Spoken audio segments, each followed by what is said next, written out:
Esmond here for Winners and Whiners, trying to make you a better. And boy, exciting, huh? Football is back. We had our first preseason action last night. Didn't go my way. I had the Jets on the money line, and I had it right until I didn't. And I am going to talk about how you bet the preseason. And I know a lot of people are very much against betting preseason games because you can get exactly what happened last night, which is that game was decided by people who are never going to see the field. Never. In the regular season, unless something catastrophic happens, like how Brock Purdy ended up going from Mr. Irrelevant to a starting quarterback. Now, when it comes to betting the preseason, there's some things that you can look for. And at the top of my list are, okay, do you have coaches that care about winning in the preseason? And here's the tip. You will make money this preseason if you bet on John Harbaugh.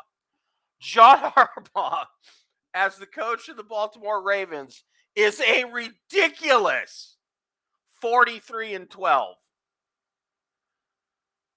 Man, how long has he been the head coach of the freaking Baltimore Ravens? As a head coach, he's 43-12.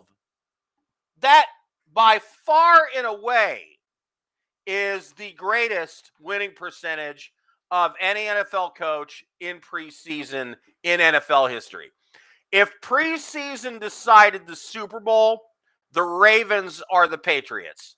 But, of course, preseasons. But that's one of the things you really want to look for. Does the coach of the team care about winning in the preseason? Then you've got guys that are the other way around.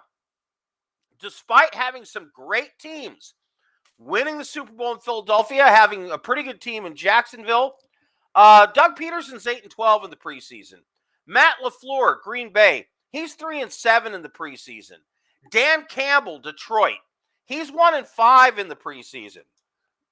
Brandon Staley, LA Chargers, 1-5 in preseason. Philadelphia, Nick Sirianni, 1-4 in preseason.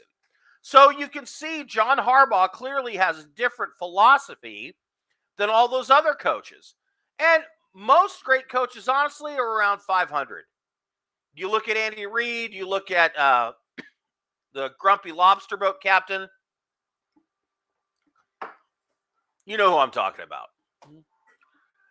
Anyway, great coaches, won a lot of Super Bowls, but preseason, they use it for what they want to use it for, evaluating players. Now, this brings me to the next most important thing in my mind in betting in the preseason.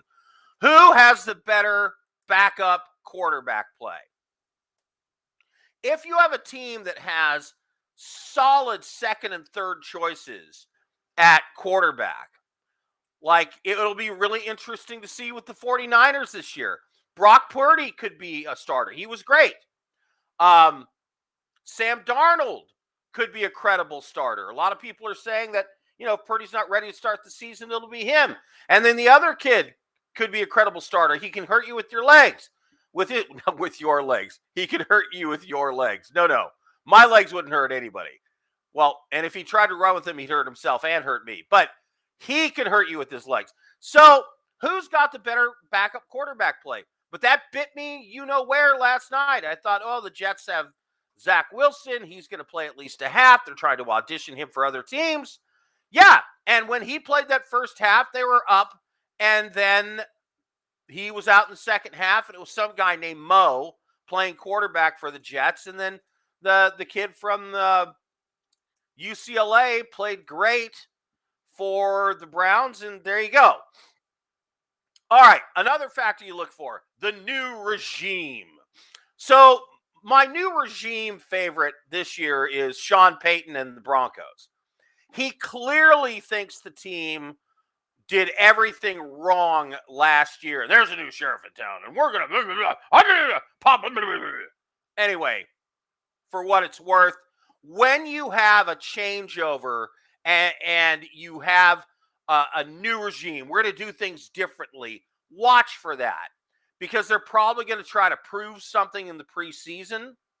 And then there's the loser factor. Are you a loser? Do you have a losing way of being? Have you lost a lot of games? If you're a loser, they talk about changing the culture, right? Teams that are loser teams, oftentimes they try to prove something in the preseason, sell some season tickets, give their fans false hopes. My favorite for that this year is a split between the Arizona Cardinals and the Las Vegas Raiders. I think both those teams might win 4 or less games in the regular season. So if they're going to sell any tickets, they're going to try to get people hyped up. And, oh, look, we've got something going on here. And they're going to suck. But preseason is going to be their opportunity to win some games. All right, there you go. Bet in the preseason. Coach's record, backup quarterback play, new regime, new sheriff in town, and the loser factor. All right, I'm Loud Esmond for Winners and Whiners, trying to make you a better preseason better.